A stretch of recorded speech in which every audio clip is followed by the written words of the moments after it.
This is Nathan Fantasy Football League Updates.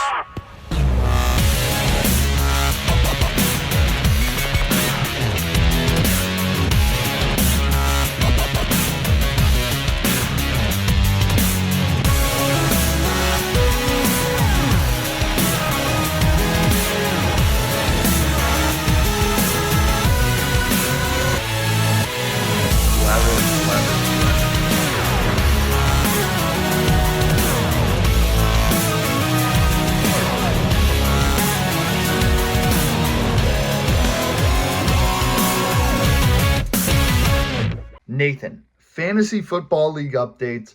Welcome back. Happy Sunday. This is the final projection rankings video. That's right. We have made it. The first two videos, if you haven't seen those were the last two uploaded on the channel. Go check those out. We ranked our 10th through 8 seeds, our bottom feeders, and then our average Joes from 7 to 5. It's time for our final four, and we'll call this tier. Well, not number 4. Number 4 is kind of a hybrid of both sides. The top 3 are our championship contenders for my preseason projections. So let's waste no more time. Let's quick remind you of our rankings. At 10, it is the Empire Strikes Back. Number 9 is the Zestmeisters. Number 8 is Lyndon the Crow. Number 7, the Guantanamo Bay Flying Squirrels. Then it's the Rocky River Rough Riders as our first playoff team as the 6th seed. And at number 5, the champions, reigning champions, that is, the Tucson Gila Monsters, trying to go back-to-back. But it's time to meet team number 4. Now, this team, I feel like, is kind of just in the tier of their own. Maybe you could lump in the Gila Monsters with them as well in that championship contender and then just kind of average Joe hybrid. They could be both. We just don't know. And that is because this team has plenty of potential, but that potential can go both ways. We're talking about the Cancun Chameleons. That is right. The Cancun Chameleons are my number 4 team after being one of the best scoring offenses in the league. They were excellent last season, and this year it's going to be an expectation of very similar. You'll look at this squad, and the headline is the first 2 picks. Devon Achane came as a little bit of a surprise. Now that we know he will play week 1, it does help a little bit with him being the number 10 pick. And then number 11, the VVP, the very valuable player, Josh Allen from 2024, is an absolute menace and practically a guaranteed 30-plus every week. So there's plenty of offense coming for you right there. But when I get into this potential side of things for the Cancun Chameleons, all of the young talent they have, Devon Achane, as long as Tua stays healthy, he's great rushing and receiving the football, pretty much a 20-point per game guy. And then Amarion Hampton, the rookie, pairing him up. We don't know what we're going to get. We know Harbaugh and the Chargers are going to run the football, but you've heard kind of the 1A and 1B type of thing with Najee Harris and Amarion Hampton, but with Harris's injury and limited practice, you've got to imagine Hampton's the 1A guy. Let's see. They've spent a first-round pick on him. What is he going to become? He's got a lot of high expectations. Can he meet those? If he could, that could be a really good 1-2 punch at running back. But if he's so-so and has some rookie growing pains and competing with reps, maybe goal line touches go to Najee. That's where you get into some trouble, but there's potential there. Moving to the wide receiver room, even more potential. Drake London and Ladd McConkey. We're dealing with double Chargers, but we'll start with Drake London. Last season, when Michael Penix was starting, incredible numbers from Drake London. Michael Penix is the starter week 1. If that can continue and he can feed Drake London the ball like he was at the end of the year, Drake London is a top 10 fantasy receiver. Fantastic pick there. Ladd McConkey, he averages nearly 10, 11 targets a game. He's the main guy in LA for the Chargers. Won't be surprised if that's the same deal this year. In the slot, he's going to be really good. That wide receiving duo, I think, is going to be sneaky one of the top 3 wide receiving duos in the league. They could have a top 3 running back duo for all we know. But my main question mark for this squad is the flex position. Right now, it's George Pickens, new squad in Dallas. I feel like he's going to be just an up and down guy all season long. We don't really know what we're going to get from him week in and week out. I think some weeks, because the Cowboys are going to be throwing so much, will be really good. Other weeks, maybe not so much. But the bench has potential. Brock Purdy is your QB3 to back up Drake May, who's got a lot of potential there for a breakout campaign in his second season. So if he doesn't pan out, Brock Purdy, you know, is going to be consistent. That's probably the deepest quarterback room in the league. So you really don't have to worry about the quarterback position, which is excellent, along with all of this potential below. Jameson Williams, also a guy that you're kind of like, last year he was Mr. Inconsistent. He was up, he was down. He was the bench warmer of the year because somebody, the reigning Bowling Green Cave Shrimp, benched him every week. He was good. If he can have a breakout campaign with Amon-Ra, go over 1,000 yards again, get in the end zone a bunch, that could be your flex guy.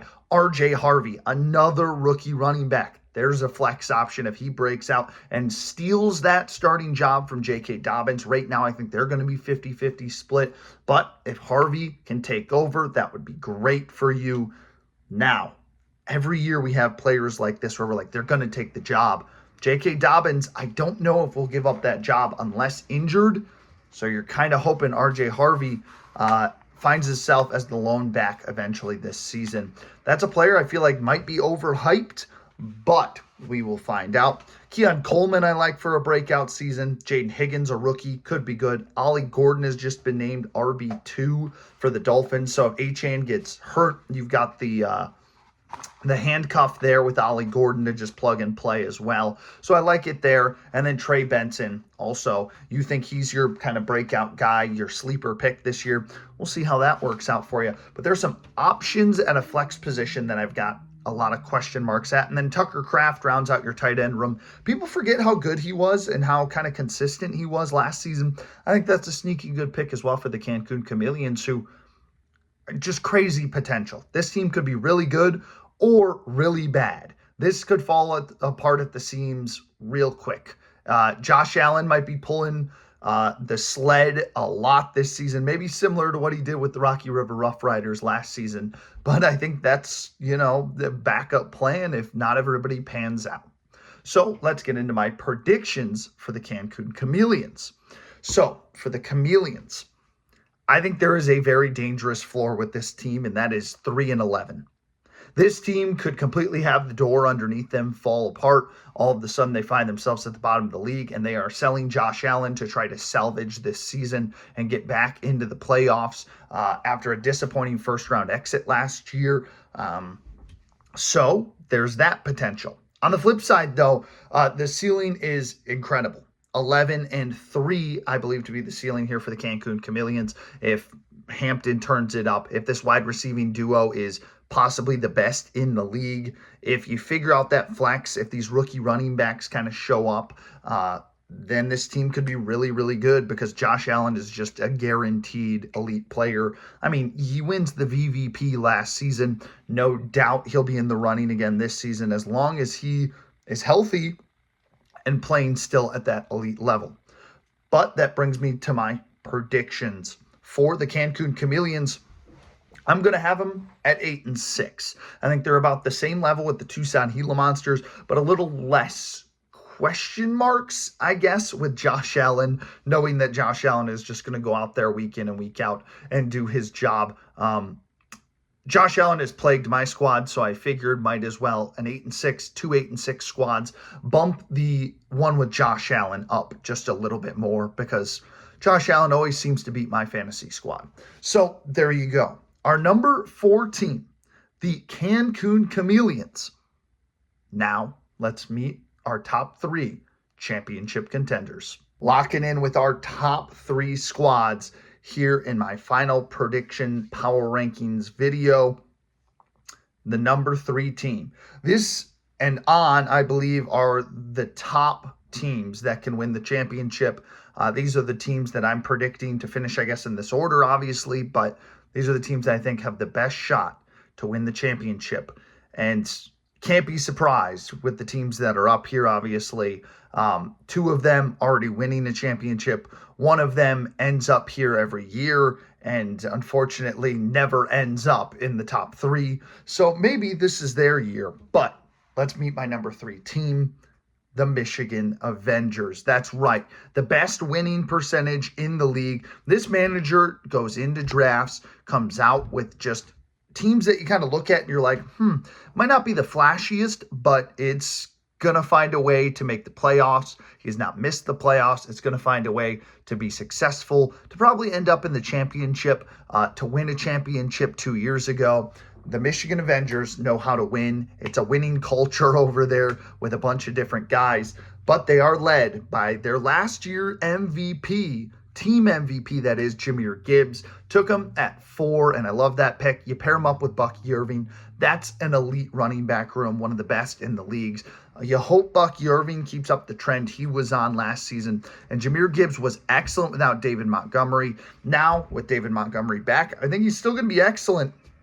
Just going to be a matter of, can he take that next step as the true guy that is going to maybe find the end zone just a little bit more while Monty is healthy. So the running back room, no complaints whatsoever. My complaints lie with your wide receiver 2. Wide receiver 1, Malik Neighbors.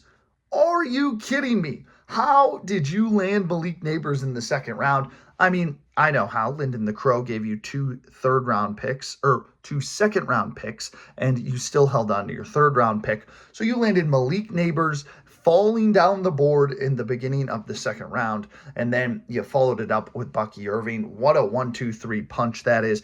But you did make one thing that I think keeps you here at 3. For me, this wide receiver 2 position, right now it's Zay Flowers. Don't necessarily love Zay Flowers. He wasn't the best guy last year. He was a fringe flex option, and Baltimore's just going to run the rock with Lamar and Derrick Henry. I just don't trust Zay Flowers at all. I don't trust him to be a consistent output, and for him to be the wide receiver 2 is terrifying. You do have Jerry Jeudy at your flex. I love him for a breakout season, though, with Cleveland. He is the guy in Cleveland. Nobody else is competing with him. So I think maybe that's your true wide receiver 2, and then we'll figure out Zay Flowers at the flex. But I think maybe in the draft strategy, which you've said there wasn't a draft strategy coming in, you took Brock Bowers early in the second, I believe, and Bucky Irving was a third-round pick for you.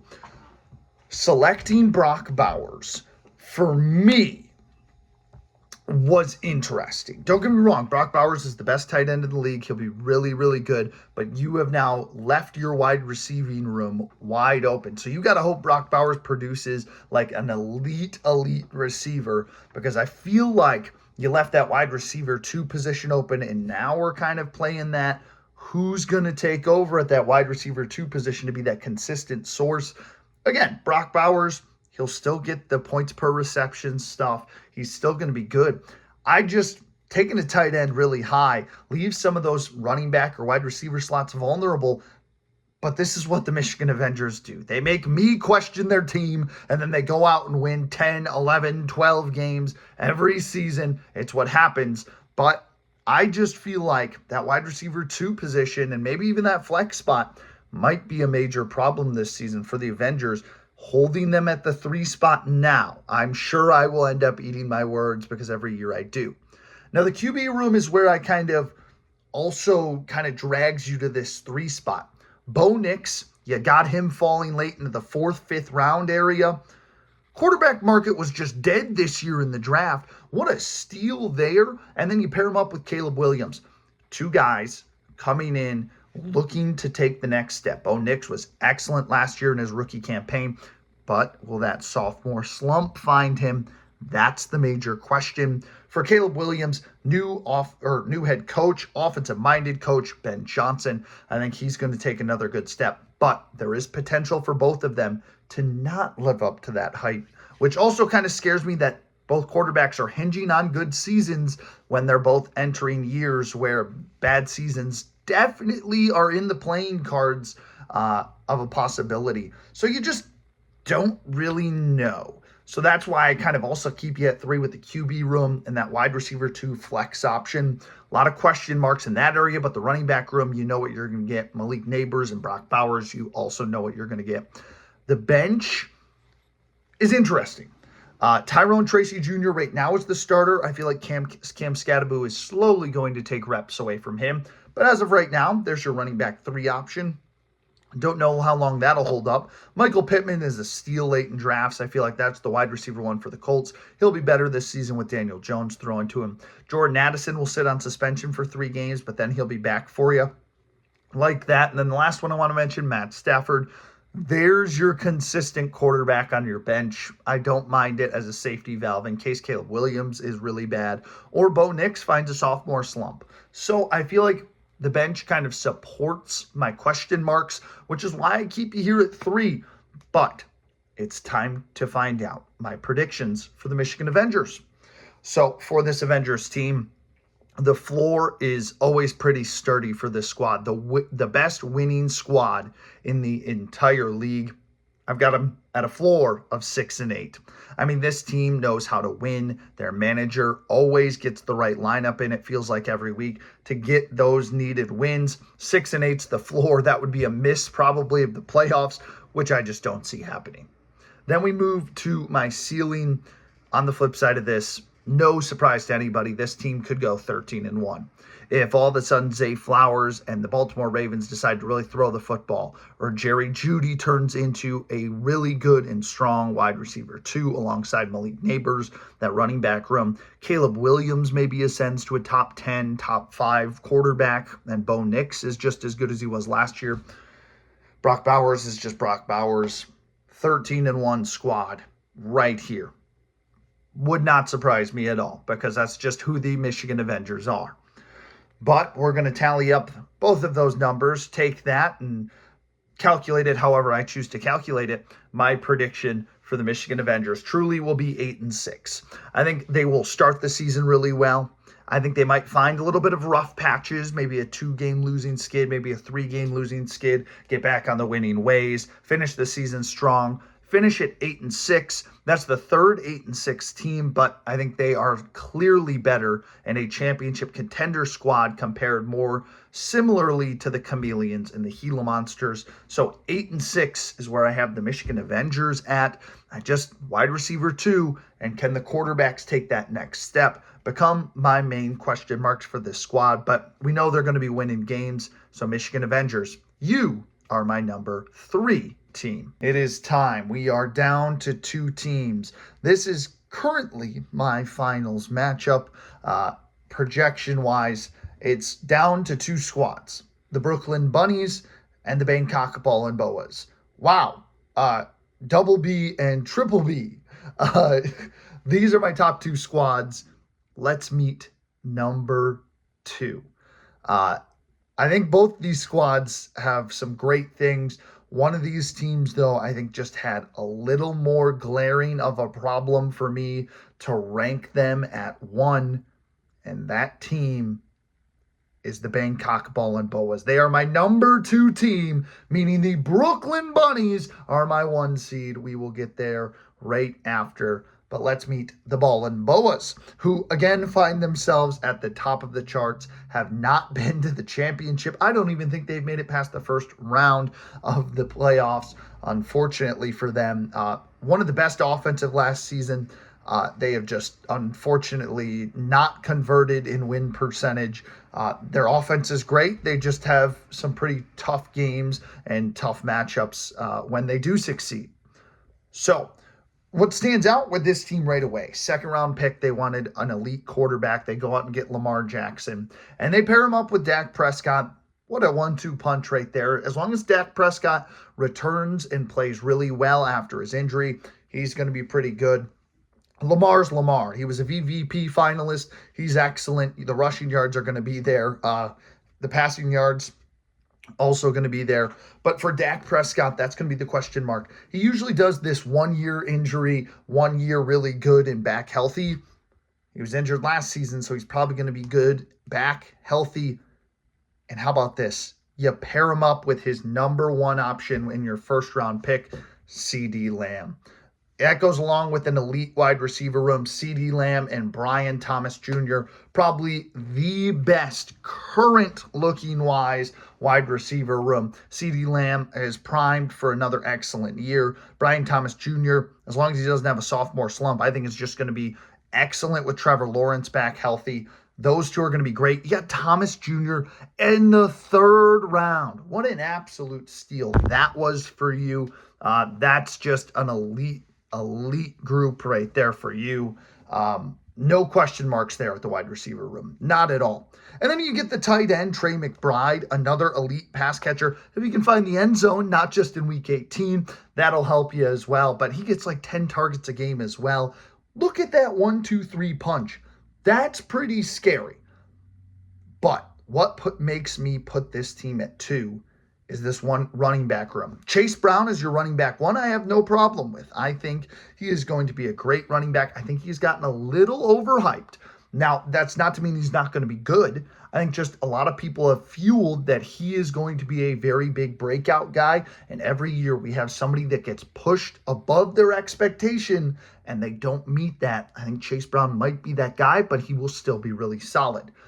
The rest of the running back room is by committee. Isaiah Pacheco, maybe he can bounce back and return to form after last year's injury kind of just took him out for most of the year and just he did not come back the same. The rest of the running back room, Caleb Johnson, the rookie, you're hoping he can maybe break out and take over that running back 1 job. Brian Robinson Jr. is now running back 2 or 3 in San Fran after being traded there. So if CMC goes down, there you go. Jordan Mason, you're expecting him to take over for Aaron Jones, which is a big possibility. And then Braylon Allen, you're thinking is going to get some carries as well. So you're kind of leaning on the committee of running backs week to week to help you out. That's a dangerous game because the amount of times I feel that somebody will pick wrong when you are in a running back room by committee where every week, like it's like a second flex option for you essentially, where if you guess wrong and then you also guess wrong on the flex, that's major loss of points there. It's a dangerous game you're playing. Now, you could get it right all 14 weeks because maybe Isaiah Pacheco just returns to form. He's doing a lot better after the injury. We don't know, but I think the running back room, you're playing a dangerous game going by committee, hoping one of them will break out. But I think your tight end, your 2 running backs, and your quarterbacks make well up for that. At flex, you're trying out another rookie, Emeka Egbuka, who is currently wide receiver 2 or 3 for the Buccaneers. Again, there's so many good options there between Mike Evans, Chris Godwin when he comes back healthy, Egbuka, who they spent a first-round pick on, and then McMillan, who had a breakout campaign last year.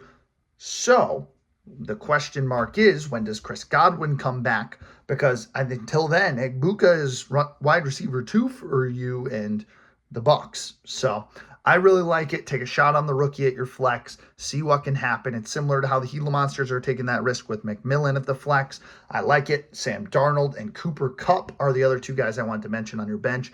Darnold, we'll see how he does in a new face after a system quarterback style with the Minnesota Vikings. So is he legit, or is the Vikings system just that good?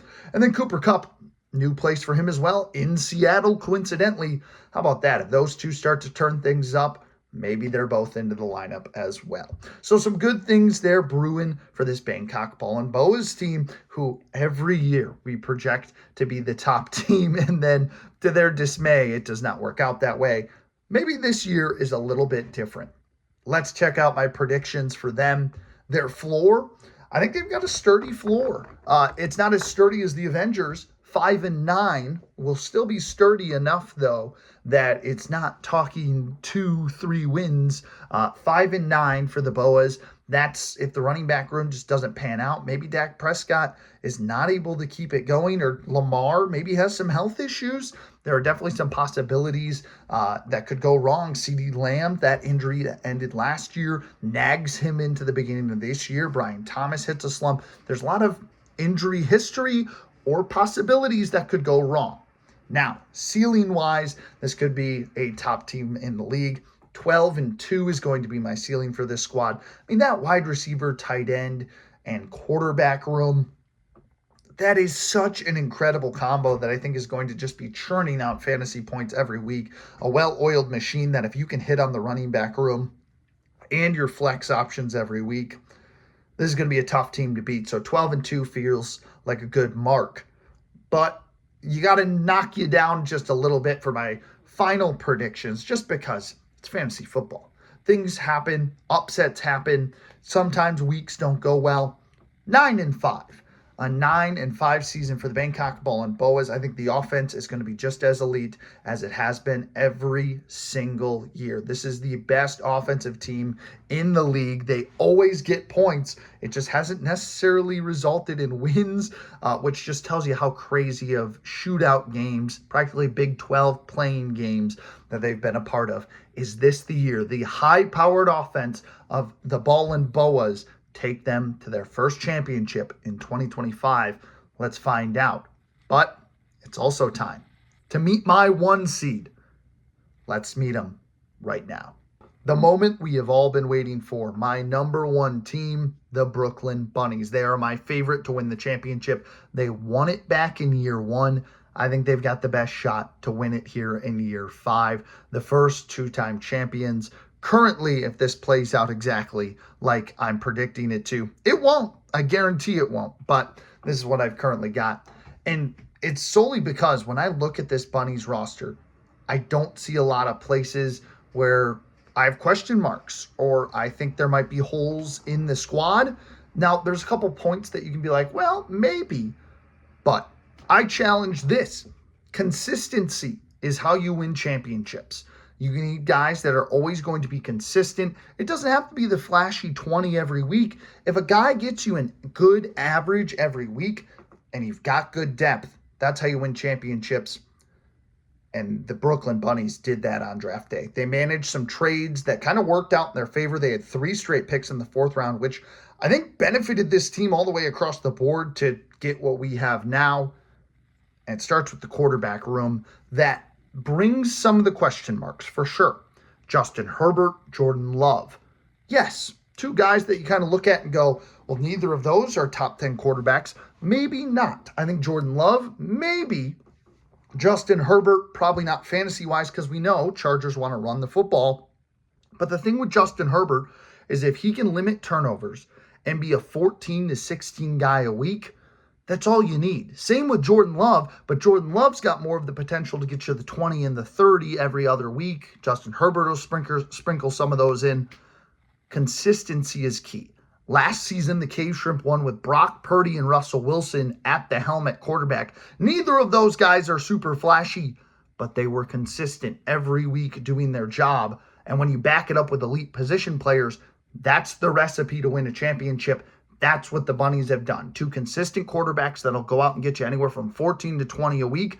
That's all you ask. If he limits turnovers, that's fantastic. And then you bring in another incredible running back room. I've said it a lot this video, but this one might be a top one in the league too. Jonathan Taylor, Kyren Williams, consistent guys. Now, the way Jonathan Taylor ended the last season, the points he was putting up in the playoffs to get the Cave Shrimp their first ever championship, incredible. He looked like the Jonathan Taylor that was a running back 1 a couple of years ago. We know the Colts offense is going to be scary this year. Scary as in we just don't know what they're going to bring with Daniel Jones and Anthony Richardson. But an incredible offensive line. Jonathan Taylor, not much involved in the pass catching side of things, which hurts. But if he can run the football like he did to end the season, he's going to be freaking awesome. So I'm going to go with Jonathan Taylor to be really good. Maybe a top 5 running back this year. Kyren Williams, a guy that just has a nose for the end zone. And the production the Rams use him in, I mean, I think it's like an 80+% usage is insane. He gets the rock, they'll pound it into the end zone with him.